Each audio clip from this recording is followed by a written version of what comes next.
ዛሬ የፊልጵስዩስ መልእክት ትምህርታችንን እንጨርሳለን። ክብር ለእግዚአብሔር ይሁን። እግዚአብሔር ረዳን። ረጅም ጊዜ ነው።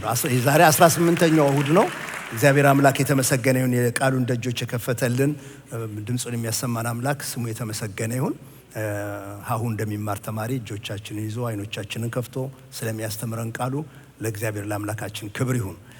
ደግሞ በዚህ ውስጥ የጸለያችሁልኝን ጌታ ያባርካችሁ ማለት እወዳለሁ። የተከታተላችሁ በስነ ስርዓቱ ተከታተላችሁ ጥያቄ ሲኖራችሁ ጥያቄያችሁን የጠየቃችሁ የበለጠ ደግሞ ታያችሁን ነገር ደግሞ ይሄን በዚህ አይቻለሁ ብላችሁ አካፈላችሁኝ ወገኖቼ በቃሉ ደስ የተሰኛችሁ ሁሉ እግዚአብሔር አምላክ አብዝቶ ይባርካችሁ።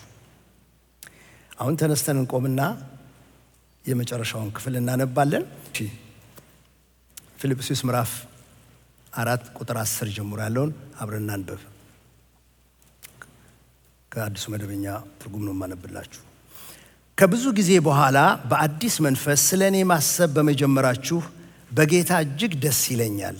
በእርግጥ በተግባር ለመግለጽ እድሉ አልነበራችሁም እንጂ ማሰቡንስ ታስቡልኝ ነበር። ይህን የምለው ስለቸገረኝ አይደለም።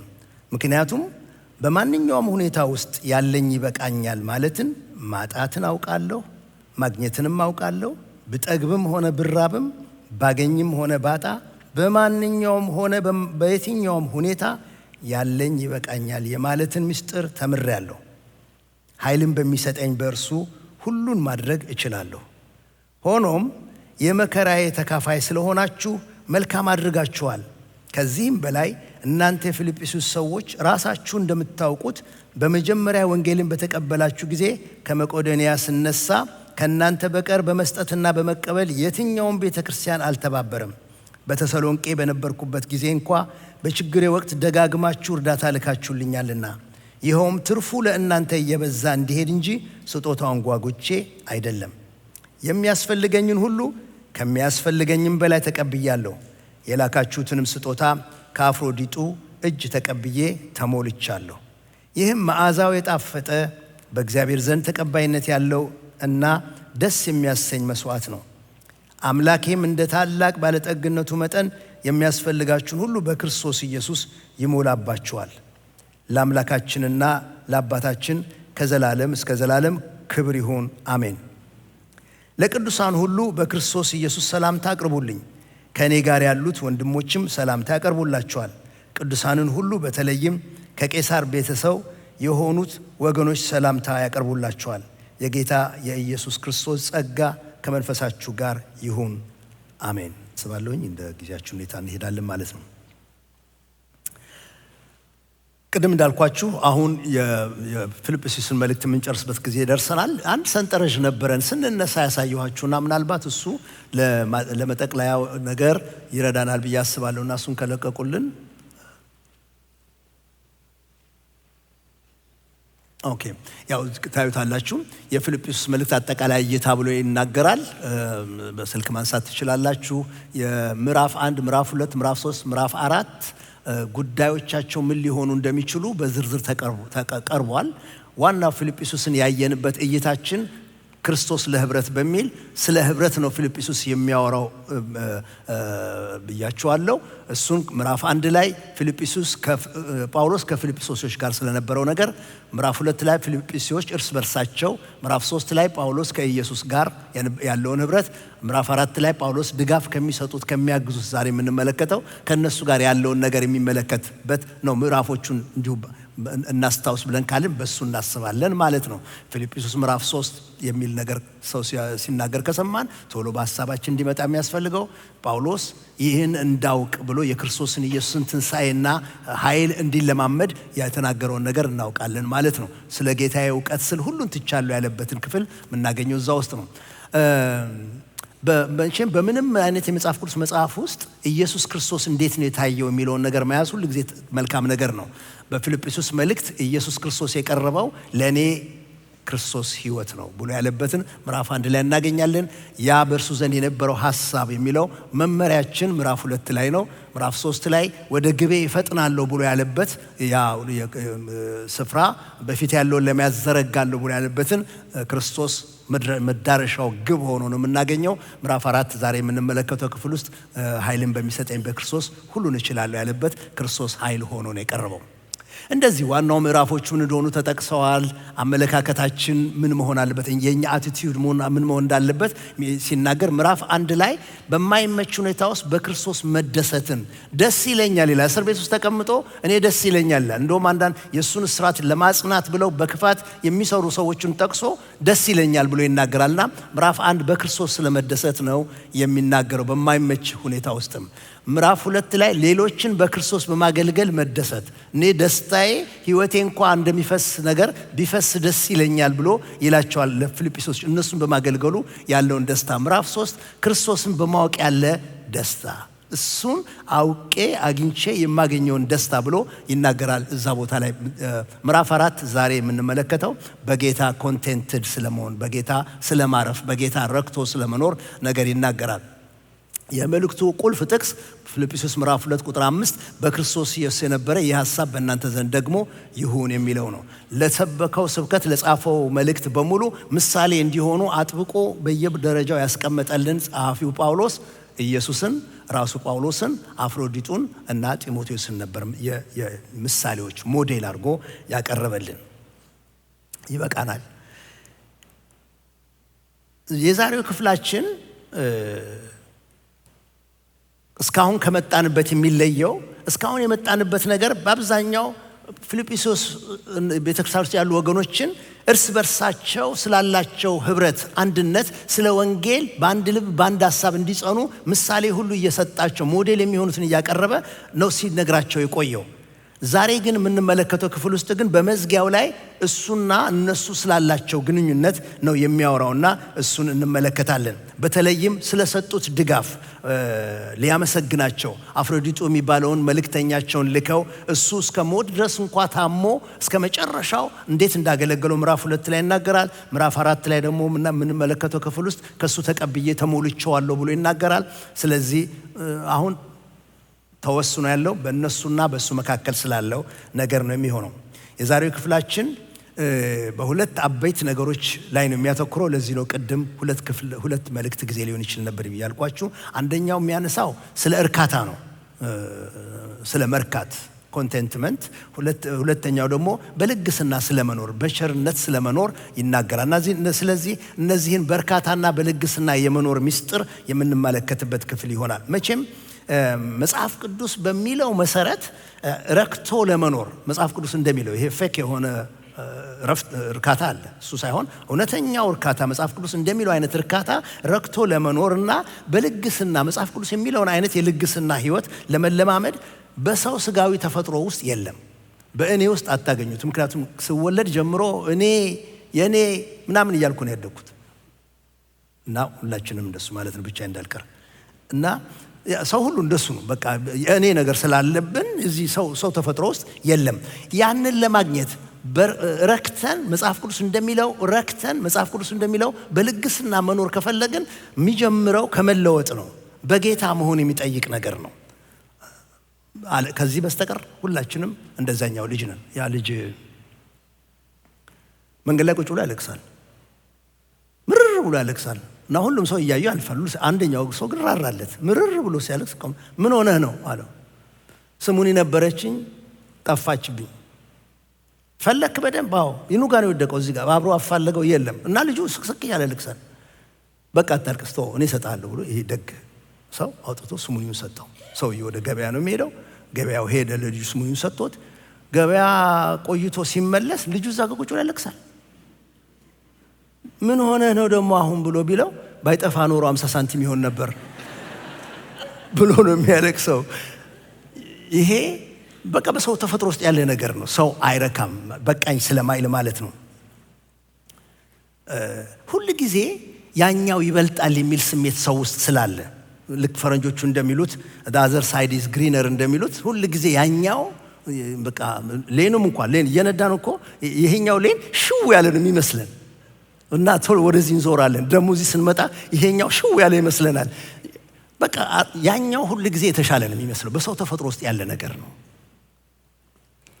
ዓለሙ በውድድር ላይ ስላለ ረክቶ መኖር ጠፍቷል። ሌላ ሁለተኛው እዚህ የሚያነሳው በልግስና ስለመኖር ነው። ምክንያቱም አሁን ይሄ በቸርነት የሚኖርበቱ ፋሽን የቀረ ነው የሚመስለው። ሰው መቀበል ብጽዕና ነው የተባለ እስኪመስል ድረስ መሰብሰብ ላይ ነው ያለው። ግሪድ ስላለ ማለት ነው። በቃ ዋን ሞር ኢዝ ቤተር ብሎ ስለሚኖር ሰው ሁሉ አንድ ከፍ ካለ ብሎ ስለሚያስብ ማለት ነው። እና ዛሬ የምንካፈለው ክፍል እነዚህ ሁለት ነገሮች ላይ መጽሐፍ ቅዱሳዊ እይታ ይሰጠናል። ፊልጵስዩስ ምዕራፍ 4 ቁጥር 10 እንዲህ ይላል፣ ከብዙ ጊዜ በኋላ እንደ አዲስ ስለኔ ማሰብ በመጀመራችሁ በጌታ እጅግ ደስ ይለኛል። በእርግጥ በተግባር ለመግለጽ እድሉ አልነበራችሁም እንጂ ማሰቡንስ ታስቡልኝ ነበር ብሎ ይላል። ይህ ክፍል ለተወሰነ ጊዜ ባልታወቀ ምክንያት መገናኘት አልቻሉም ነበር።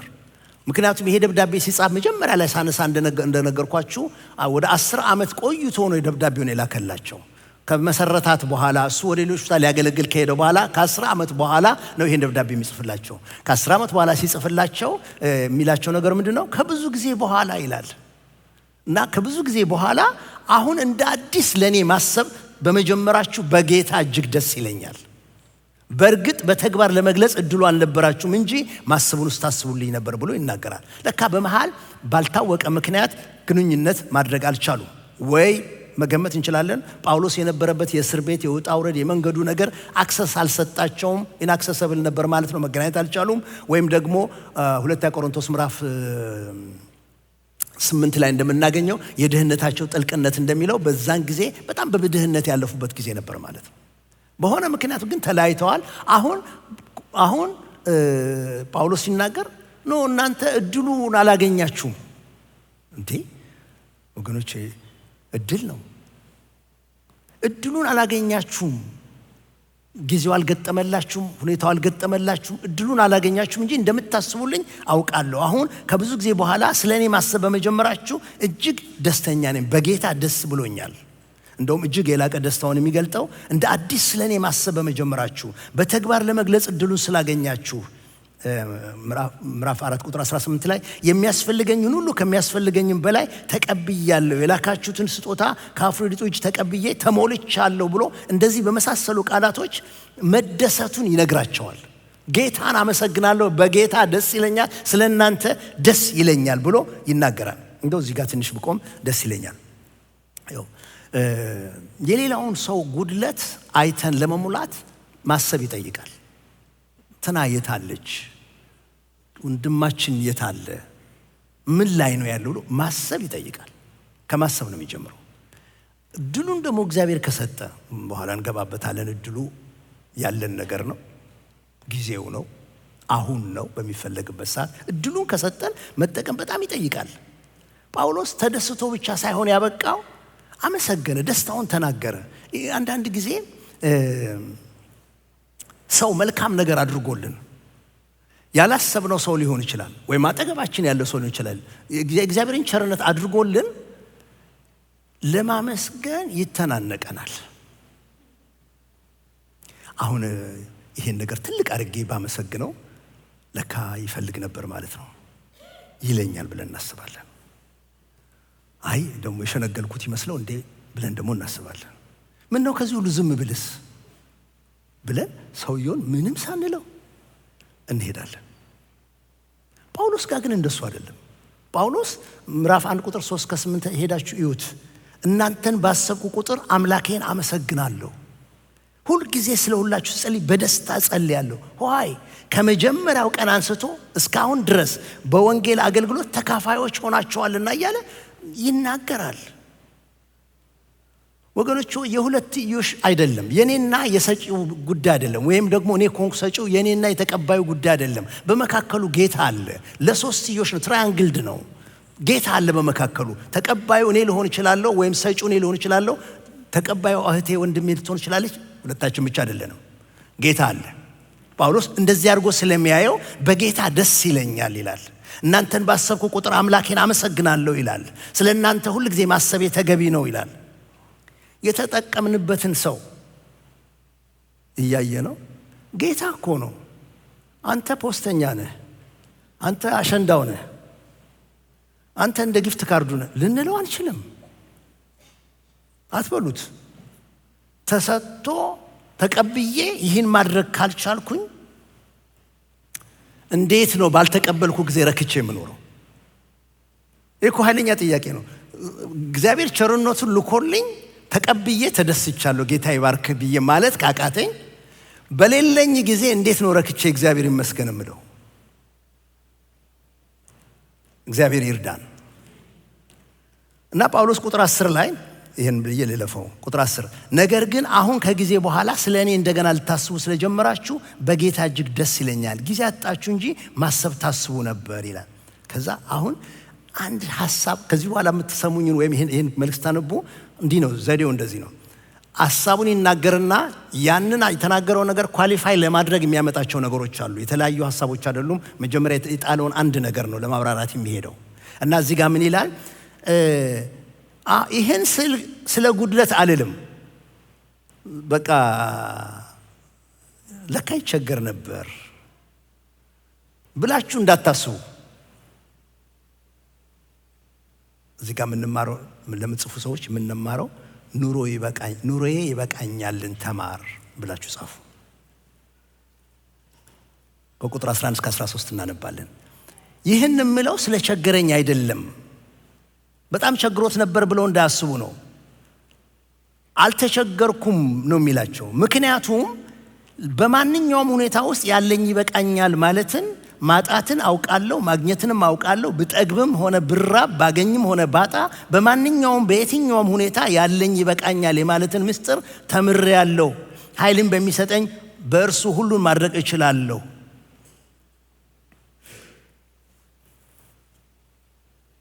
ይህን የምለው ስለ ቸገረኝ አይደለም ካለ በኋላ ለምን አልተቸገርኩም እንደሚል ግን ማብራራት አለበት። አልተቸገርኩም የሚለው ስላለው አይደለም።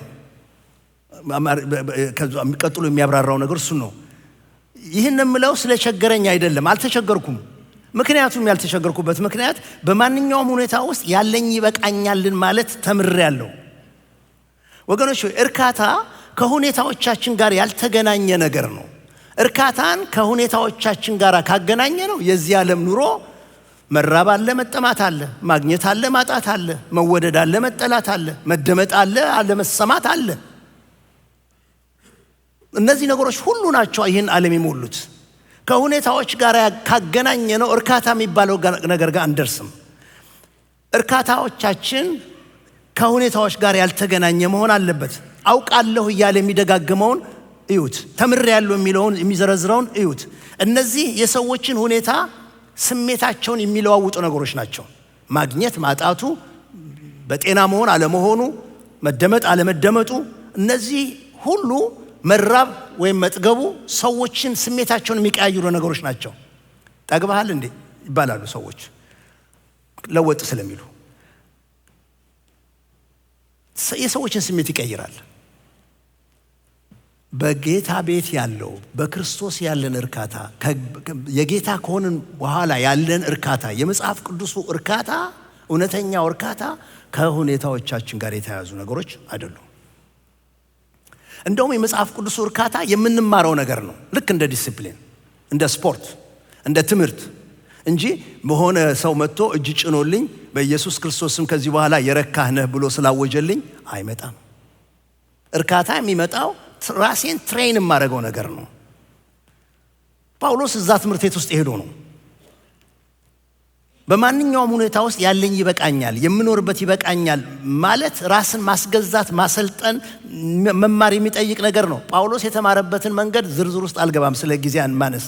አንደኛ ቆሮንቶስ ምዕራፍ 4 ላይ ታገኙታላችሁ። ሁለተኛ ቆሮንቶስ ምዕራፍ 6፣ ሁለተኛ ቆሮንቶስ ምዕራፍ 11 ላይ ታገኙታላችሁ። ይዘረዝረዋል ያለፈበትን መከራ።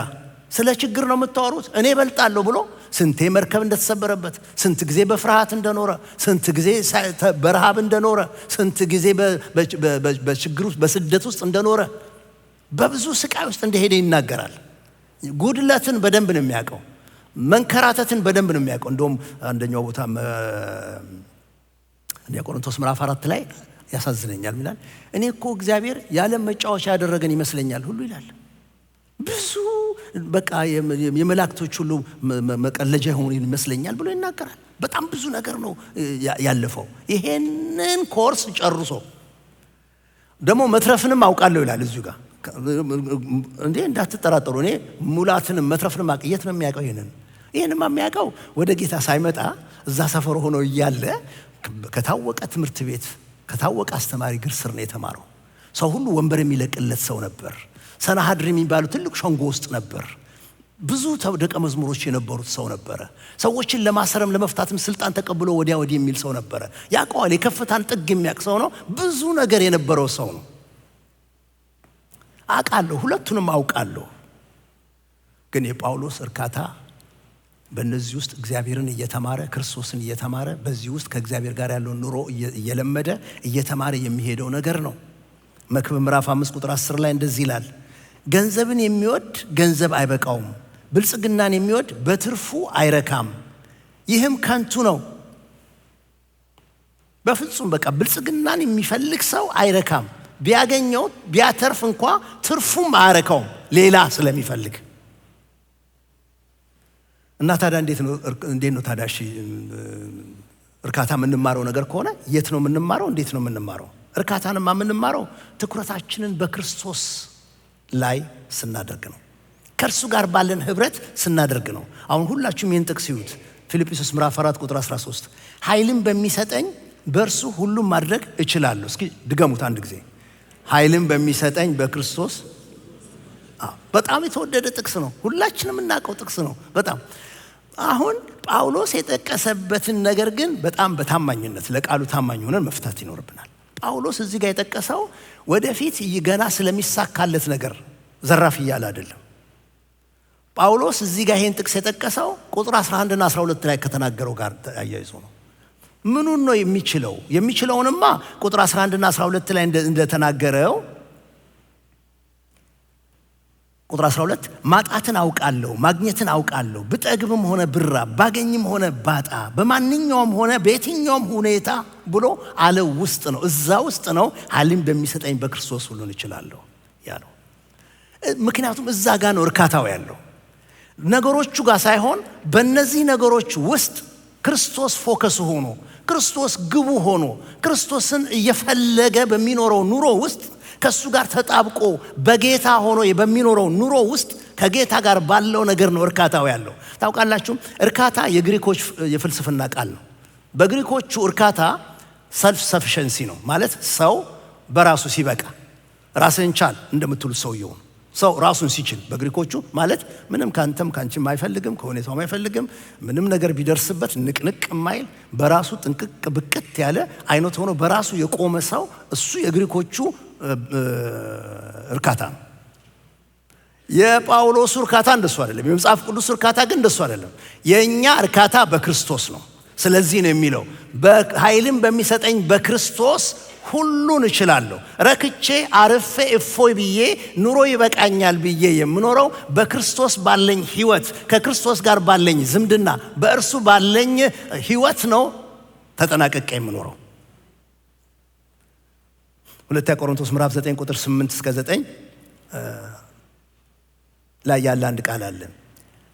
በተነ ለምስኪኖች ሰጠ ጻድቁ ለዘላለም ይኖራል ተብሎ እንደተጻፈ እግዚአብሔር ሁልጊዜ በነገር ሁልጊዜ በማግኘት በማጣት በማናቸውም ሁኔታ በነገር ሁሉ ብቃትን ሰፊሸንሲ አግኝታችሁ እናንተ ረክታችሁ አም ፉል ብላችሁ መኖር እንድትችሉ ብቃትን ሁሉ አግኝታችሁ ለበጎ ስራ ሁሉ ትበዙ ዘንድ ጸጋን ሁሉ ሊያበዛላችሁ ይችላል። ለዚህ ነው እንዴ የሆነ ነገር ይሄ ነገር ከኔ ይለይ ብሎ ብዙ ጊዜ ቢጠይቅ 3 ጊዜ አጥብቆ ቢጸልይ ጸጋ ይበቃሃል የተባለው። በድካምህ የኔ ኃይል ይገለጣል ተብሎ ጸጋ የተሰጠው ለካ ኮንቴንትመንቱ እዛ ጋ ነው። እርካታው ያለው እዛ ጋ ነው። ነገሩ ሲሄድ አይደለም፣ ነገሩ ሳይሄድ፣ ነገሩ ስለመጣ አይደለም፣ ነገሩ ሳይመጣ። እነዚህ ሁሉ ነገሮች ሳይከናወኑ ክርስቲያን በጌታ ባለው ህይወት በጌታ ባለው ዝምድና በክርስቶስ በመሆኑ ምክንያት ረክቶ መኖር ይችላል። በዚያ በክርስቶስ ኃይል ሁሉም ማድረግ ይችላል። ከጌታ ጋር ባለ ነገር ነው እርካታ። በኢየሱስ ላይ ባለን ፎከስ መጠን ነው። ዕብራውያን ምዕራፍ 13 ቁጥር 5 አካሄዳችሁ ገንዘብን ያለ መውደድ ይሁን፣ ያላችሁም ይብቃችሁ፣ እርሱ ራሱ አልለቅህም ከቶ አልተውህም ብሏልና። ለጳውሎስ በጌታ ማለት ሁሉ ነገር ነው ወገኖች፣ በጣም ሁሉ ነገር ነው። አካሄዳችሁ ገንዘብን ያለ መውደድ ይሁን። አንድ ያላችሁ ነገር ይብቃችሁ፣ ረክታችሁ ኑሩ። እርሱ ራሱ ጌታ አልለቅህም ከቶ አልተውህም ብሏል። በቃ በዚህ ተደላድለህ ቁም። አጥተሃል፣ አልለቅህም አልተውህም ያላለ አግኝተሃል፣ ካንተ ጋር ያለው ስለሚበልጥ አይኖችህን እሱ ላይ ታረጋለህ። ገንዘብን ያለ መውደድ ይሁን። በጌታ የሚለው ነገር በጣም ኃይለኛ ቃል ነው። እሱ በትክክል ሲገባን በጌታ መሆናችን፣ የክርስቶስ መሆናችን፣ እሱ በእምነት በእኛ ዘንድ መኖሩ፣ እኛም በእርሱ ዘንድ ተሰውረን እንዳለን ይሄ ትራንዛክሽን በደንብ ሲገባን፣ ይሄ ልውውጥ በደንብ ሲገባን ወገኖች ሆይ እነዚህ የምድር ነገሮች በሙሉ ለውጥ በእኛ ላይ አመጡ። ኃይል በሚሆነን በክርስቶስ በእነዚህ ሁሉ ውስጥ ረክተን መኖር እንጀምራለን። ስለዚህ መጀመሪያ ነገር ጳውሎስ እዚህ ጋር የሚነግረን ነገር ያለው ምንድን ነው? ኑሮዬ ይበቃኛልን እንድንይዝ ነው። ሁለተኛ እንድትይዙልኝ የሚፈልገው የወንጌል ማህበርተኝነት አለ። እሱን ልብ እንድናደርግ ያስፈልጋል። ይህን ከቁጥር 14 እስከ 16 ባለው ውስጥ ነው የምናገኘው የወንጌል ማህበርተኝነትን። ሆኖም ይላል እናንብበው። ሆኖም የመከራዬ ተካፋይ ስለሆናችሁ መልካም አድርጋችኋል። ይህን ካለ በኋላ አሁን ያብራራል። ሆኖም የመከራዬ ተካፋይ ስለሆናችሁ መልካም አደረጋችሁ። እንዴት ነው የሚያብራራው? ቁጥር 15 ከዚህ በላይ እናንተ የፊልጵስዩስ ሰዎች ራሳችሁ እንደምታውቁት በመጀመሪያ ወንጌልን በተቀበላችሁ ጊዜ ከመቄዶንያ ስነሳ ከእናንተ በቀር በመስጠትና በመቀበል የትኛውም ቤተክርስቲያን አልተባበረም። በተሰሎንቄ በነበርኩበት ጊዜ እንኳ በችግሬ ወቅት ደጋግማችሁ እርዳታ ልካችሁልኛልና ብሎ ይናገራል። ቁጥር 14 ሆኖም የመከራዬ ተካፋዮች ስለሆናችሁ መልካም አድርጋችኋል። ተካፋይ የሚለው ቃል ፓርትነርሺፕ ወይም ሽርክና ብለን መተርጎም እንችላለን። የመጀመሪያው ኦሪጂናል ቃል ስንተረጉመው እሱ በወንጌል ምክንያት በጌታ ምክንያት እስር ቤት ውስጥ ለሚሆነው ነገር እነሱ ደግሞ ተካፋይ እንዲሆኑ ሸሪኮች እንዲሆኑ ድጋፋቸውን እየሰጡ በሆነ ትብብር ነው ያሉት። ስለሱ ነገር ነው የሚያወራው።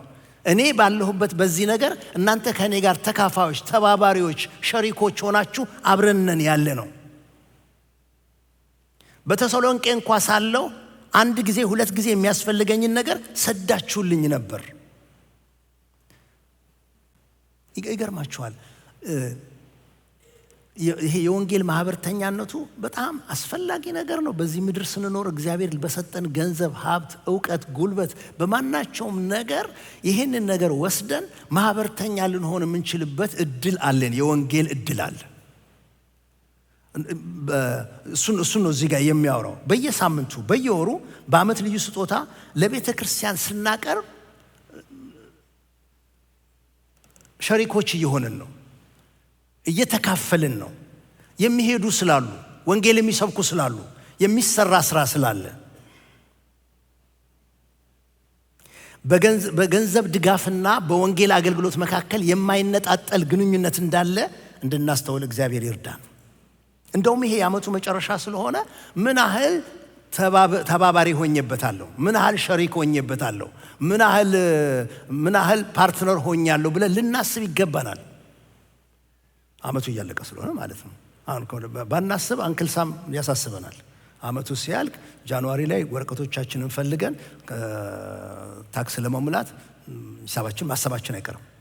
ያኔ ከምናስብ አሁኑኑ ዓመቱ ሳያልቅ ምን ያህል ተባባሪ ሆኛለሁ፣ የወንጌል ማህበርተኛ ሆኛለሁ የሚለውን ነገር ማሰብ ጥሩ ነው። እዚህ ጋር ጳውሎስ የሚደግፈው ነገር ስለሆነ መልካም ሆኖም የመከራዬ ተካፋይ ስለሆናችሁ መልካም አድርጋችኋል። ኮሜንደብል ነው፣ በጣም የሚፈለግ ነገር ነው። ትንሽ ፈጠን ልበል። ሶስተኛ ለምትጽፉ ጳውሎስ ቀጥሎ ያለውን ቃል ይናገራል። ቁጥር 17 ይኸውም ትርፉ ለእናንተ እየበዛ እንዲሄድ እንጂ ስጦታውን ጓጉቼ አይደለም። አሁን የመስጠትን መንፈሳዊና ዘላለማዊ ዋጋ እንድንረዳለት ይፈልጋል። ቁጥር 17 ላይ ይኸውም ትርፉ ስለ እናንተ እየበዛ እንዲሄድ እንጂ ስጦታውን ጓጉቼ አይደለም። እና እናንተ ረድታችሁኛል፣ ደግፋችሁኛል፣ በመከራዬ አብራችሁ ተባባሪ ሸሪኮች ሆናችኋል። ይሄን በማድረጋችሁ ግን ብሎ የሚያያዝላቸው ነገር ምንድን ነው? ኤኒ ታይም ስትሰጡ፣ ኤኒ ታይም ስትካፈሉ በእንደዚህ ነገር ላይ መንፈሳዊ ዋጋ አለው፣ ዘላለማዊ ዋጋ አለው። ይሄን መረዳት ይገባናል። ትርፉ የሚለው ቋንቋ የንግድ ቋንቋ ነው። ማርኬት ፕሌስ ላይ ያለ ቋንቋ ነው። ዋናው ነገር ስራ ላይ ሲውል ከዛ በኋላ የሚያስገኘው ገቢ፣ የሚበልጠው ገቢ እሱ ትርፍ ነው። በእርሻ ቋንቋ ፍሬ ወይም ፍሬያማነት ልንለው የምንችለው ነገር ነው። ሰዎች ለቤተ ክርስቲያን ይሁን በቤተ ክርስቲያን በኩል ላለ ለወንጌል አገልግሎት በምትሰጡበት ጊዜ ከጉድለታችሁ እንደ አቅማችሁ እግዚአብሔር እንደባረካችሁ አውጥታችሁ በምትሰጡበት ጊዜ ያ ስጦታችሁ ዘላለማዊ ዋጋ እንዳለው፣ ትርፍ እንዳለው እንድንረዳ ያስፈልጋል። በእግዚአብሔር በዘላለም ቤት ውስጥ ዋጋ እንዳለው እንድንይዝ ያስፈልጋል። ሁለት ጥቅሶችን ቶሎ ላንብብላችሁ። ቲቶ ምዕራፍ 3 ቁጥር 14 ጳውሎስ ነው የሚጽፈው ለቲቶ። ከወገናችንም ያሉት ደግሞ ፍሬ ቢሶች ሆነው እንዳይቀሩ የግድ ስለሚያስፈልገው ነገር በመልካም ስራ እንዲጸኑ ይማሩ። ቲቶ ምዕራፍ 3 ቁጥር 14 ላይ ነው የምታገኙት። ፍሬ ቢሶች እንዳይሆኑ የግድ ስለሚያስፈልገው በመልካም ስራ እንዲጸኑ ይማሩ። ቲች ዘም እንዲሰጡ፣ እንዲሻረኩ፣ እንዲተባበሩ። ሉቃስ 16 ደግሞ እናንብብ። ሉቃስ 16 ከ9 እስከ 11 ስለዚህ ይላችኋለሁ የዚህ ዓለም ገንዘብ ባለቀ ጊዜ በዘላለም ቤት ተቀባይነት እንዲኖራችሁ በዚህ ዓለም ገንዘብ ወዳጆችን ለራሳችሁ አፍሩበት። በትንሽ ነገር ታማኝ የሆነ በትልቁ ይታመናል፣ በትንሽ ነገር ያልታመነ በትልቁም አይታመንም። እንግዲህ በዚህ ዓለም ሀብት ካልታመናችሁ እውነተኛውንማ ሀብት ማን አደራ ብሎ ይሰጣችኋል? ሀብቱን ከፍሎታል፣ ጌታ ከፍሎታል። የዚህ ዓለም ሀብት እያለ ይናገራል። የዚህ ዓለም ገንዘብ ያልቃል፣ ወይ ዕድሜ ያልቃል፣ ወይ ገንዘቡ ያልቃል። ባለቀ ጊዜ በዘላለም ቤት ተቀባይነት እንዲኖራችሁ። ሂሳቡ እንዴት ነው ትራንስፈርድ የሚሆነው? እና ወደ ሰማይ ቤት የምናስተላልፈው ብሩን ራሱን አንሰጥም። ሰውየው ተጃጅሎ ይመስለኛል ለጌታ ገንዘብ ሲሰጡ እኔ በቃ እንደዚህ ያሰመረና ወደ ቀኝ የወደቀው የጌታ ነው፣ ወደ ግራ የወደቀው የኔ ነው ብሎ አላሉ። እና በትኖ ወደ ቀኝ ሲወድቅ እንዳለው ወሰደ። ሌላው ደግሞ ሰርክል ሰርቶ ሰርክል ውስጥ የገባው የእግዚአብሔር ነው ማለት ነው ብሎ በተኑ። ሶስተኛው አስቦ ሞኝ መሆን አለበት። እሱ ብልጥ መሆን ነው። ምክንያቱም ምን አለ? እኔ እንደናንተ መስመር ላይ መሬት ላይ ማሰምረው ነገር የለኝም፣ ገንዘቡን ወደ ላይ በትነዋለሁ። ካልተመለሰ ጌታ ወስዶታል ማለት ነው፣ ከተመለሰ ደግሞ ያው የኔ ነው ማለት ነው።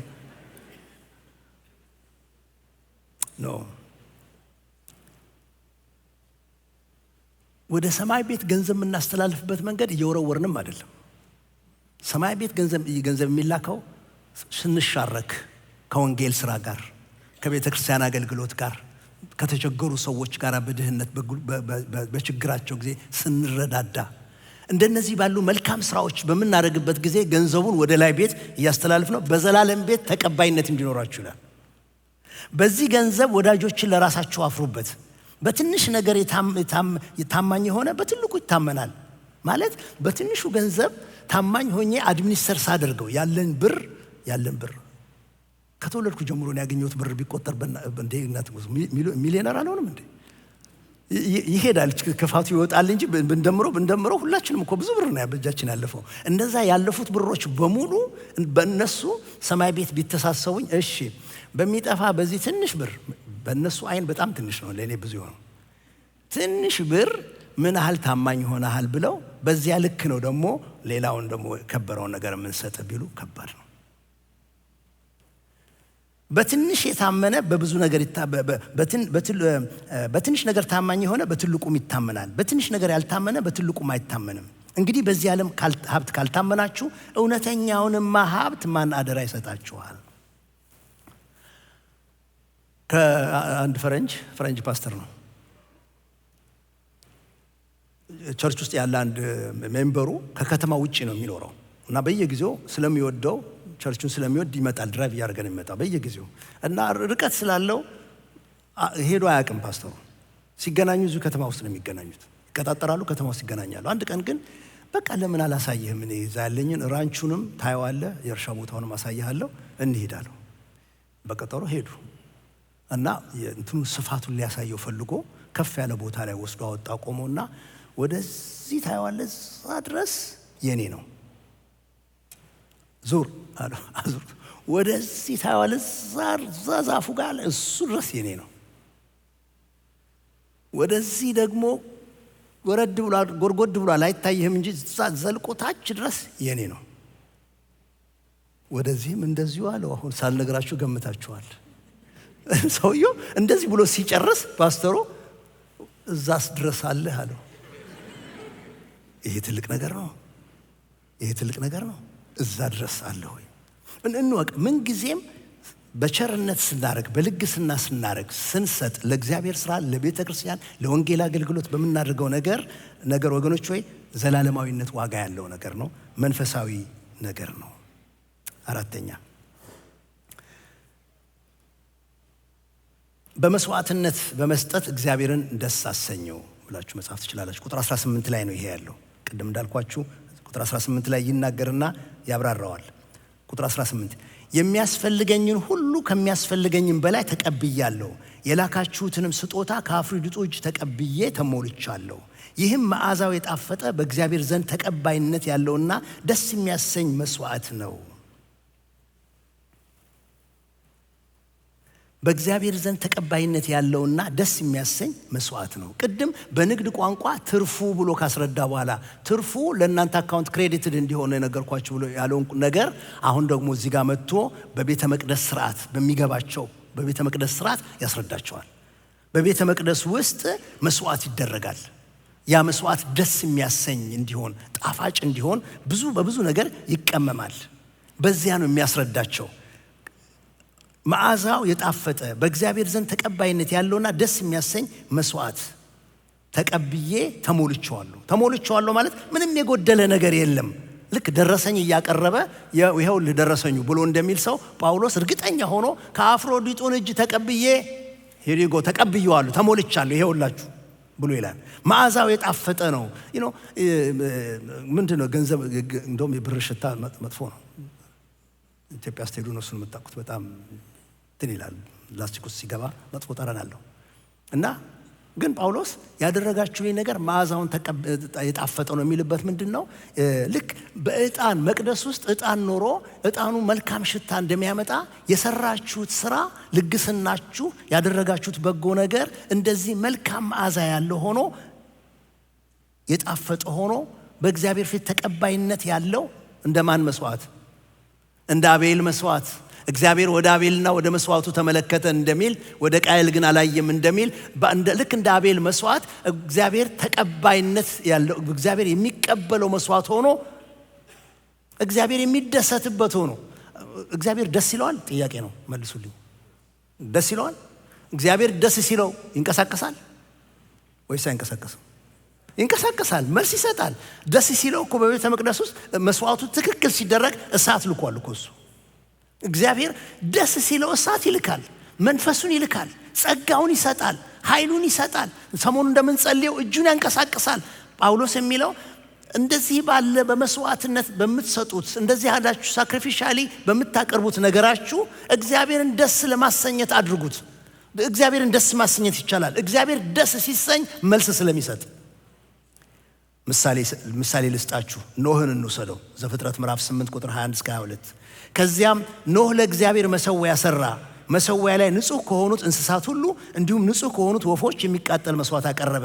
እግዚአብሔርም ደስ የሚያሰኘውን መዓዛ አሸተተ።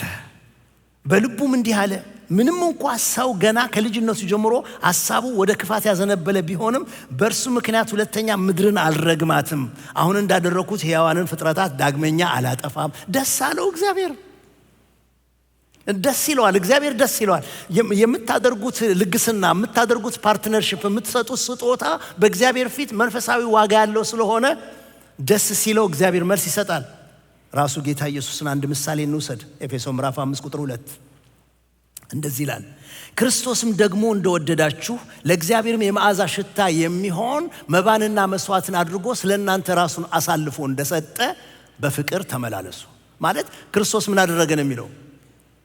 ክርስቶስ ለእግዚአብሔር ራሱን አቀረበ። ክርስቶስ ዕጣን አይደለም ያጨሰው፣ ከብት አይደለም ያረደው። ክርስቶስ ራሱን ሰጠ በመስቀል ላይ። ያ ግን ክርስቶስ ለእግዚአብሔር ራሱን የሰጠበት መስዋዕትነቱ ግን በእግዚአብሔር ፊት የተወደደ ሆነ፣ ተቀባይነት አገኘ። በምንድን ነው የምናውቀው? እሱን የምናገኘው እነሱ አመፀኛና ወንጀለኛ ብሎ የሰቀሉትን እግዚአብሔር በሶስተኛው ቀን አስነስቶት ያለ ልክ ከፍ ከፍ አድርጎት በቀኙ አስቀምጦት በምድር በሰማይ ስልጣን ሰጥቶት የሁሉ ራስ አደረገው።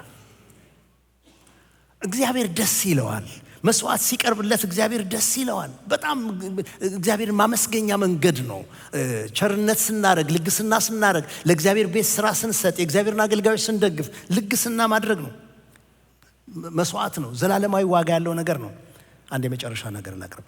ሁለተኛ ቆሮንቶስ ምዕራፍ 9 ቁጥር 12 ይህን ነጥባችንን ለማስደገፍ ሁለተኛ ቆሮንቶስ ምዕራፍ 9 ቁጥር 12 የዚህ ረድኤት አገልግሎት ጳውሎስ ለቆሮንቶሶች የሚናገረው ከነሱ ገንዘብ ተሰብስቦ ኢየሩሳሌም ላሉ ድሆች ሊሰጥ ነው። የዚህ ረድኤት አገልግሎት ለቅዱሳን የሚጎድላቸውን በኢየሩሳሌም ላሉት ቅዱሳን የሚጎድላቸውን በሙሉ የሚሰጥ ብቻ አይደለም። የዚህ ረድኤት አገልግሎት ፐርፐዙ ግቡ የነሱን ጉድለት መሙላት ብቻ አይደለም። ነገር ግን ደግሞ በብዙ ምስጋና ለእግዚአብሔር ይበዛል።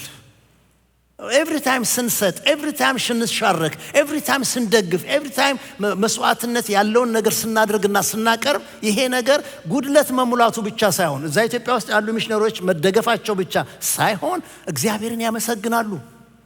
እግዚአብሔርን ያመሰግናሉ። ይገናኛል፣ በፍጹም ይገናኛል። የምናደርገው ነገር ይሄ የምንሰጠው ስጦታችንና እግዚአብሔር ይገናኛሉ።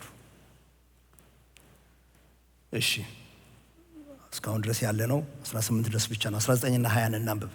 ቁጥር 19ና 20 አምላኬም እንደ ታላቅ ባለጠግነቱ መጠን የሚያስፈልጋችሁን ሁሉ በክርስቶስ ኢየሱስ ይሞላባችኋል። አብረን እናንብበው። አምላኬም እንደ ባለጠግነቱ መጠን በክብር በክርስቶስ ኢየሱስ የሚያስፈልጋችሁን ሁሉ ይሞላባችኋል። ይሄ እንደውም መዝሙር ሆኖ እኮ እንጠላለን እና ሁላችን የምናውቀው በጣም ይጠቀሳል።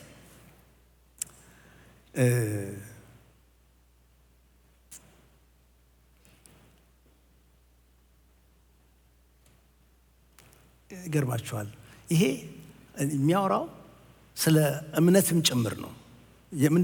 እዚህ ውስጥ እምነቱን እንዴት ነው የማየው? ጳውሎስ ራሱ ሊመልስላቸው አይችልም። ተቀብዬ ተሞልቼዋለሁ የሚያስፈልገኝ እንቻ ሳይሆን ከዚያ በላይ አግኝቻለሁ ብሎ የሚለው ጳውሎስ እሱ ሊሞላላቸው ስለማይችል ከእግዚአብሔር ጋር ያገናኛቸዋል። እግዚአብሔር ይሞላላችኋል። እግዚአብሔር ይሞላላችኋል።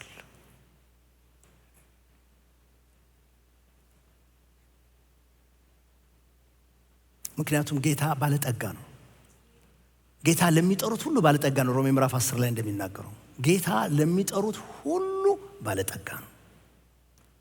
ያውም የተትረፈረፈ በረከት ጌታ አለው። የተትረፈረፈ በረከት አለው። ምንድነው የጎደለን? ጤና ነው አለው። ለሱም የሚሆን ሀብት። ምንድነው ጌታ የጎደለው እና እኛ የጎደለን? ይሄና ያ ነው። ለዚያ ሁሉ የሚሆን በረከት ጌታ ዘንድ አለ። እግዚአብሔር ባለጠጋ ነው። አመን ነው የጎደለኝ? ጌታ ባለጠጋ ነው። ራሴን ለእግዚአብሔር እጅ ሳስገዛ ይስተካከላል። ምን ለማለት የሚፈልገው እዚህ ቁጥር ላይ ጳውሎስ በእግዚአብሔር አቅርቦት ላይ ነው ያመነው። እግዚአብሔር ፕሮቫይድ ያደርጋል ብሎ ነው ያመነው። እሱን በደንብ ያዙ። ቁጥር 19ና 20 በእግዚአብሔር አቅርቦት ላይ እምነታችን ይጽና። ጌታ ፕሮቫይድ ያደርጋል። በእግዚአብሔር ፕሮቪዥን ላይ እንድናምን ነው። አያችሁ፣ ኑሮዬ ይበቃኛል ለማለት እግዚአብሔር ማመን ይጠይቃል። በልግስና ለመኖር እግዚአብሔር ማመን ይጠይቃል። እነዚህ ሁለት ነገሮች ሚዛን ጠብቀን የምንኖረው በእግዚአብሔር አቅርቦት ላይ በእግዚአብሔር ፕሮቪዥን ላይ ስናምን ነው። አብርሃም እንዳለው ማለት ነው። እግዚአብሔር ያዘጋጃል እንዳለው እግዚአብሔር ያዘጋጃል ብለን የምናምንበት እምነት ያስፈልገናል። ወንድሞቼ እናቶቼ፣ መዝሙር 23 ከመዝሙር አልፎ የኛ ህይወት የዕለት ኑሯችን እንዲሆን እግዚአብሔር ይርዳን። እግዚአብሔር እረኛዬ ነው የሚያሳጣኝም የለም የምንልበት፣ ምንም አይጎልብኝም የምንልበት፣ በለመለመ መስክ ያሳርፈኛል በረፍት ውኃ ዘንድ ይመራኛል የምንልበት ያንን ህይወት እግዚአብሔር ያብዛልን። ስናምነው እንደዚህ በእግዚአብሔር አቅርቦት ላይ ስናምን ማረፍ እንችላለን። ጎደለ ስንባል እግዚአብሔር እረኛዬ ነው ማለት እንችላለን። ሞላ ብለን ብንል እረኛዬ የሰጠኝ ነው እንላለን። አንደኛ ጢሞቴዎስ ምዕራፍ 6 ቁጥር 6-8 ድረስ እንዲህ ብሎ ይመክራል። እኔ ሁሉ ጊዜ ቃል እንደውም በጣም ጥያቄ የሚሰጠኝ ነገር ነበር። እንደዚህ ይላል፣ ነገር ግን እውነተኛ መንፈሳዊነት ማለት እግዚአብሔርን መምሰል፣ እውነተኛ መንፈሳዊነት እግዚአብሔርን መምሰል ባለን ነገር ከመርካት ጋር ትልቅ ትርፍ ነው። ትልቅ ትርፍ ነው እግዚአብሔርን መምሰል ከመርካት ጋር። ምክንያቱም ወደ ዓለም ያመጣነው ምንም ነገር የለም። ምንም ነገር ይዘን መሄድም አንችልም። ምንም ይዘን የመጣነው ፎቅ የለም፣ ይዘን የምንሄደው ፎቅ የለም። ነገር ግን ምግብና ልብስ ካለን ያ ይበቃናል።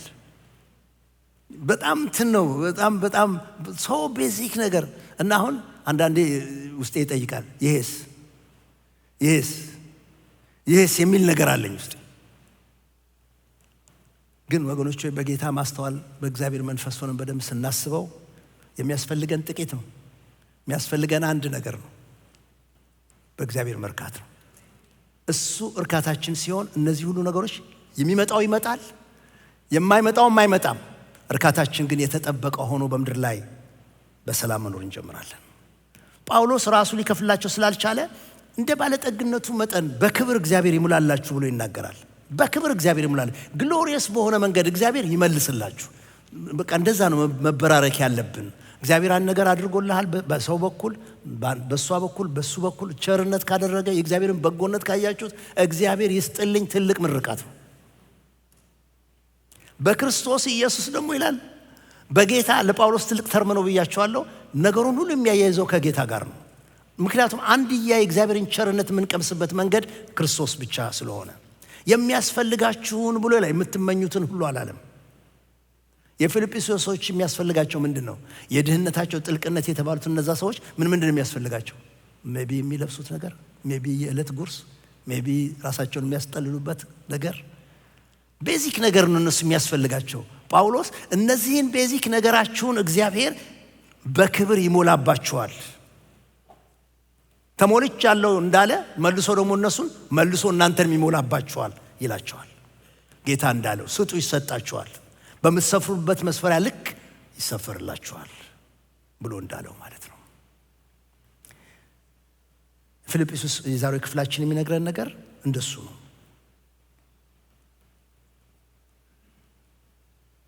ረክተን ለመኖር ምን ያስፈልገናል? በልግስና ለመኖር ምን ያስፈልገናል? እሱን ነው እዚህ ክፍል ላይ የሚናገረው። እነዚህን ሁለት ጥቅሶች ካነበብኩ በኋላ እንጨርስና ጥቂት ደቂቃ እንጸልያለን። አንደኛ ጢሞቴዎስ ምዕራፍ 6 ከ17-19 ረክተን ለመኖር እንደዚህ ይላል። በዚህ ዓለም ባለጠጎች የሆኑት እንዳይታበዩ፣ ሀብታም የሆኑት እንዳይታበዩ፣ ደስ እንዲለን ሁሉን ነገር አትረፍርፎ በሚሰጠን በእግዚአብሔር እንጂ ደስ እንዲለን ስለሚሰጠን ነው እንጂ አስተማማኝነት በሌለው በሀብት ላይ ተስፋ እንዳያደርጉ እዘዛቸው።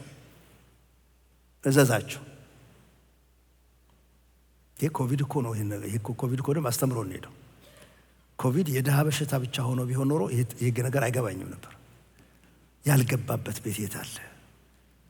የተረፍነው በእግዚአብሔር ብቻ ነው። ምን ያልገባበት ቤት አለ? ጄኔራል ቤት ነው፣ የአገር መሪዎች ቤት ነው፣ ባለጠጎች ቤት ነው። ሁሉን የነካካ ነገር ነው እና በፍጹም አስተማማኝ ነገር ያለው እግዚአብሔር ብቻ ነው። በዚህች ዓለም ባለጠጎች የሆኑት እንዳይታበዩ ደስም እንዲለን ሁሉን ነገር አትርፎ በሚሰጠን በእግዚአብሔር እንጂ አስተማማኝነት በሌለው በሀብት ላይ ተስፋ እንዳያደርጉ እዘዛቸው። መልካም እንዲሰሩ ቸሮችና ለማካፈል ፈቃደኞች እንዲሆኑ እዘዛቸው። በዚህ አይነት እውነተኛ የሆነውን ሕይወት ያገኙ ዘንድ ለሚመጣው ዘመን ጽኑ መሰረት የሚሆን ሀብት ለራሳቸው ያከማቹ። እንዴ ያገናኘዋል እኮ። መልካም እንዲሰሩ፣ ቸሮች እንዲሆኑ፣ ለማካፈል ፈቃደኞች እንዲሆኑ እዘዛቸው። እንደዚህ ከሆነ እውነተኛውን ሕይወት እንዲያገኙ በሚመጣውም ዘመን ደግሞ ጽኑ መሰረት ያለው ሀብት ለራሳቸው ያከማቹ ብሎ ይላል። ይሄ እውነተኛ መንገድ ነው። ረክተን የምንኖርበት መንገድ ነው በጌታ። ደግሞ በልግስና ስንኖር ያለንን እግዚአብሔር የሰጠንን በረከት ወደዛኛው አሻግረን በዚያ በእግዚአብሔር ዘንድ መሰረት ምንጥልበት ነው። የመጨረሻው ጥቅስ ፊልጵስዩስ ምዕራፍ 4 ቁጥር 21 እስከ 23 ይሄ እንደ ቡራኬ ብለነው የምንጨርሰው ነገር ነው። ለቅዱሳን ሁሉ በክርስቶስ ኢየሱስ ሰላምታ አቅርቡልኝ። ከኔ ጋር ያሉት ወንድሞችም ሰላምታ ያቀርቡላችኋል።